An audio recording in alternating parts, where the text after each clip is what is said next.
Hello everyone, this is Rashmi Sinha, your friend, your guide, your mentor and a COVID patient.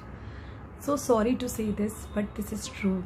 And thank you, so much thank you to all my viewers, those who wished for my wellness and they helped me, they supported.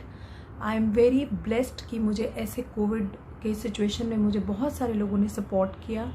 उन्होंने मुझे बहुत सारे अच्छे अच्छे message भेजे, में यहाँ तक कि खाना भेजा और बहुत तरह से मेरी मदद की. लेकिन आज के इस वीडियो को बनाने के पीछे मेरा जो मेन रीज़न है वो ये है. मैं सच में बहुत अच्छा फील नहीं कर रही हूँ, लेकिन फिर भी मैं आज आई हूँ क्योंकि मैं बहुत मिस कर रही हूँ आप लोगों को और आप भी शायद मुझे मिस करते होंगे. और मैं इस वीडियो के थ्रू आपको संदेश देना चाहती हूँ कि आप इस कोविड को लाइटली मत लीजिए, क्योंकि मेरे घर पे ना तो सिर्फ मैं बल्कि मेरे साथ साथ 3 से ज़्यादा लोग अफेक्टेड हो चुके हैं और उनमें से एक को तो एडमिट भी किया और बाकी 2 की भी बहुत अच्छी हालत नहीं रही. जहाँ तक कि मेरी बात है, पिछले 5 अक्टूबर के टाइम पर मुझे सबसे पहले फीवर आया और फिर मैं इस वीडियो में आपको बताती हूँ कि कैसे कैसे सिम्टम्स हमारे सबके अलग थे और कैसे सिचुएशन वर्स हो जाती है, कब आप अलर्ट हो जाएं और किस तरह से आप प्रिकॉशंस लें और बाद में भी ठीक होने के बाद भी कौन कौन सी चीज़ों का ध्यान रखें ताकि आप इफ़ेक्टेड ना हो. आज दुर्गा जी पहली पूजा है, दुर्गा पूजा शुरू हुई है. मैं भगवान से प्रार्थना करूँगी कि मेरे सभी जानने वाले जो है वो स्वस्थ रहें, किसी को भी ये बीमारी ना हो, कहीं भी ना तकलीफ़ आए उनको, क्योंकि मैंने देखा हुआ ये कितना तकलीफ़ देता है. सबसे पहले तो मुझे फ़ीवर आया और मुझे थोड़ी हेडेक, बॉडी एक शुरू हुई. तब मैंने इसे लाइटली लिया और मैंने जो नॉर्मल दवाइयाँ होती है जैसे पैरासीटामोल वगैरह, डिस्प्रिन वगैरह ले ली. लेकिन बात तब बिगड़ गई जब 2 दिनों बाद वो चीज़ें कंसिस्टेंट होने लगी, मतलब वो कभी कभी नहीं होकर हमेशा होने लगी. तो फिर हम और मेरे साथ साथ दूसरे लोग भी इफ़ेक्टेड होने लगे, तो उनको भी कोविड हुआ. और उसके बाद हमने सारे इंतज़ाम किए, सारी मेडिसिन ली, डॉक्टर से कंसल्ट भी किया, बट बात बनी नहीं. और फाइनली जो है, जो इसमें होता है, सबके सिम्टम्स अलग अलग होते हैं, किन्हीं को कम होते हैं, किन्हीं को ज़्यादा. तो हम सब के सिम्टम्स अलग अलग थे. उसमें से किन्हीं के सिम्टम्स तो ऐसे थे कि उनके लंग्स तक इन्फेक्शन पहुंच गया, फीवर आया, बहुत तेज रैगर आया, सिर में दर्द, बॉडी एक, थ्रोट में प्रॉब्लम, कम जो सूखी खांसी होती है वो, और इसके बाद पल्स रेट गिरा उनका और ऑक्सीजन लेवल गिरा. मेरा भी पल्स रेट बहुत कम है, अभी भी 62-65 आ रहा है, वो थोड़ा और बेटर होना चाहिए. और ऑक्सीजन लेवल भी 92-93 आ रहा है, जो कि 98-100 होना चाहिए. तो सबसे पहले तो आप घर में थर्मोमीटर, ऑक्सीमीटर ये सब रख ही लीजिए. और इस तरह के जो मास्क होते हैं डिस्पोजेबल वाले मास्क, ये बहुत सारे खरीद के रख लीजिए, क्योंकि कभी भी कहीं जाइए, किसी से भी मिलिए, कई बार लोग बताते नहीं हैं या उनको शायद पता भी नहीं होता कि वो कोविड पॉजिटिव है, और इससे सबसे ज़्यादा नुकसान होता है क्योंकि उनको होता है और जब वो आपको देंगे या आपको होगा तो हो सकता है आपके सिम्टम्स बहुत ज़्यादा डिफ़िकल्ट हों और आपको काबू करना मुश्किल हो जाए. तो इसमें जो है फिर हमने दवाइयाँ शुरू कर दी, सारी प्रिकॉशन शुरू हो गए, गर्म पानी पीना, स्टीम लेना, गार्गलिंग करना, बहुत सारी चीज़ें जो जिसने बताई, आयुर्वेदिक हो कुछ भी हो, सब हमने शुरू कर दिया. लेकिन जो मेन मेडिसिन, जो एलोपैथिक मेडिसिन वर्क करती हैं वो स्पेशली थी vitamin C, vitamin D, vitamin E, Azithral. फिर आपका एलर्जी के लिए हमने 1-2 दवाइयाँ ली और फिर फीवर के लिए जो मेडिसिन ली, ये साथ में काढ़ा, जो कि आप जानते ही कैसे बनाना है, बहुत आसान तरीका है.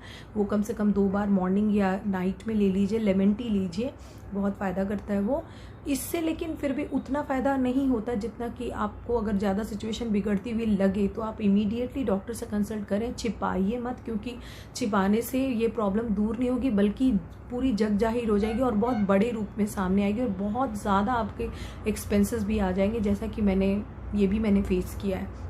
but thanks to God, thanks to all my family members, thanks to all my organization, thanks to all my people जो भी मुझे जानते हैं, जिन्होंने सबने बहुत सपोर्ट किया और हमारी हिम्मत बनाए रखी. क्योंकि एक वक्त तो ऐसा भी आया कि हमें जान का भी खतरा हो गया था, तो मैं बहुत ज़्यादा स्कैर्ड हो गई थी. लेकिन फाइनली एक सबसे बड़ी दिक्कत क्या होती है, जब ये तकलीफ़ होगी आपको तो इसमें आपके सिम्टम्स दूसरों के सिम्टम्स से डिफरेंट होते हैं. तो वहाँ समझ पाना हमें लगता है शायद हमें हुआ नहीं है, बट ऐसा नहीं. अगर जैसे कि मुझे स्मेल और टेस्ट अभी भी नहीं आ रही है, क्योंकि मैंने अभी तक मेरा कोविड नेगेटिव नहीं आया है टेस्ट. मुझे लगता है मुझे 2-3 दिनों के बाद वापस कोविड टेस्ट कराना पड़ेगा, तब शायद इसके नेगेटिव टेस्ट मिल जाए, मेरी उम्मीद है. तो still I am in isolation, still I am taking food in the room. और ज़्यादा इसमें तो हमें दूसरों से मदद लेनी ही पड़ जाती है, तो वो तो आपको लेनी पड़ेगी। तो अगर आपके घर में किसी को भी इस तरह के सिम्टम्स होते हैं, स्पेशली बड़ों को, बच्चों के साथ क्या है कि वो रिकवर हो जाते हैं, उनको एसिम्टोमेटिक कोविड होती है और वो खुद ही रिकवर हो जाते हैं। लेकिन बड़ों के साथ ऐसा नहीं होता है, बड़ों के साथ चीज़ें धीरे धीरे बिगड़ती जाती हैं, इतनी बढ़ जाती हैं कि आप रिकवर नहीं कर पाएंगे।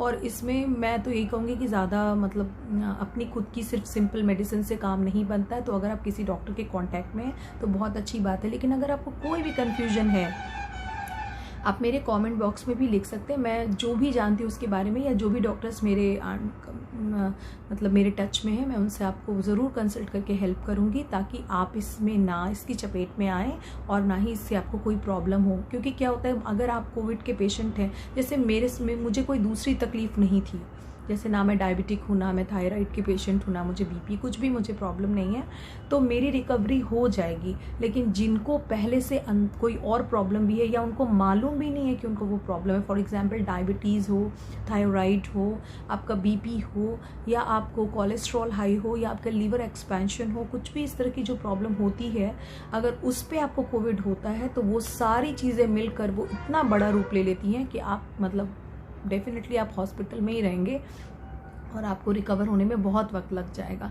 बाद में भी इसमें, जैसे अभी भी मैं बहुत हद तक ठीक हो गई हूँ, लेकिन उसके बावजूद जो मुझे प्रॉब्लम रहती है, मैं मॉर्निंग में उठती हूँ, मेरा थ्रोट चोक रहता है, मुझे बहुत वीकनेस होती है, और मुझे जो है, जैसे मैं वो बात करने में मुझे ऐसे होता है जिसमें सांस चढ़ रही है, ये प्रॉब्लम होती है। और मुझे बहुत जल्दी गर्मी लगती है और बहुत जल्दी मुझे ठंड भी लगने लगती है। फॉर एग्जांपल, अगर मैंने थोड़ी देर भी एसी चलाया, जो कि नहीं चलाना है, बट मैंने कोशिश भी की, तो मुझे बहुत ठंड लगने लगती है।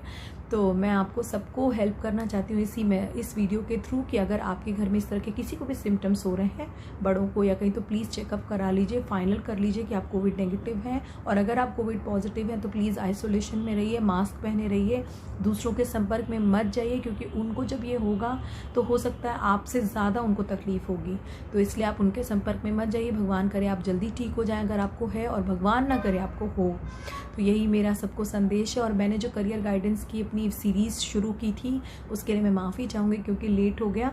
मैं पिछले वीक से ही काफ़ी परेशान थी, मेरे घर में सब लोग बीमार थे, और पर फिर भी हमारी काफ़ी लोगों ने बहुत मदद की। तो मैं उनका तहे दिल से शुक्रिया करती हूँ, आप लोगों का सबका शुक्रिया करती हूँ, क्योंकि आप लोगों ने कहीं ना कहीं मेरे लिए ब्लेस तो किया ही होगा कि मैं जल्दी ठीक हो जाऊँ, या मेरे घर पर सब कुछ ठीक हो जाए। और माँ दुर्गा की कृपा रही तो मैं ठीक भी हो जाऊँगी जल्दी ही। और मैं जल्दी आपको नेक्स्ट जो करियर गाइडेंस का वीडियो है वो जल्दी ही शूट करके दूँगी। तो आप निश्चिंत रहिए, वो रुकेगा नहीं, वो काम चलता रहेगा और आपको अच्छे अच्छे वीडियोज़ मिलते रहेंगे। इसके अलावा मेरे साथ हमेशा बने रहिए, मेरे वीडियोज़ अच्छे लगते हैं तो उन्हें शेयर कर दीजिए। और मुझे किसी भी तरह की वीडियोस अगर आपको चाहिए तो वो सजेशन ज़रूर दे दीजिएगा, एडवाइस ज़रूर दीजिएगा, और अपने साथ साथ मेरे लिए भी प्रे कीजिएगा कि सब कुछ पहले जैसा हो जाए। आप लोगों का साथ रहा तो बहुत अच्छा जाएगा आगे का समय। Thank you for watching. Take care of yourself, take care of your family, and just do puja and all, and eat well. और जो लोग बहुत एक्सरसाइज करते हैं, बहुत मेंटेन करते हैं अपने आप को, उनके लिए कोविड कुछ नहीं, वो तुरंत ठीक हो जाएंगे। बिल्कुल पॉजिटिव रहिए, डरिए मत। ऐसी कोई भी चीज़ नहीं जिससे आप ओवरकम नहीं कर सकते। ये बात सही है कि परेशानी होती है, लेकिन मुश्किल का सामना ऐसे ही किया जाता है। तो मेरा आप सबको फिर से एक बार शुक्रिया। Thank you and take care. Bye bye.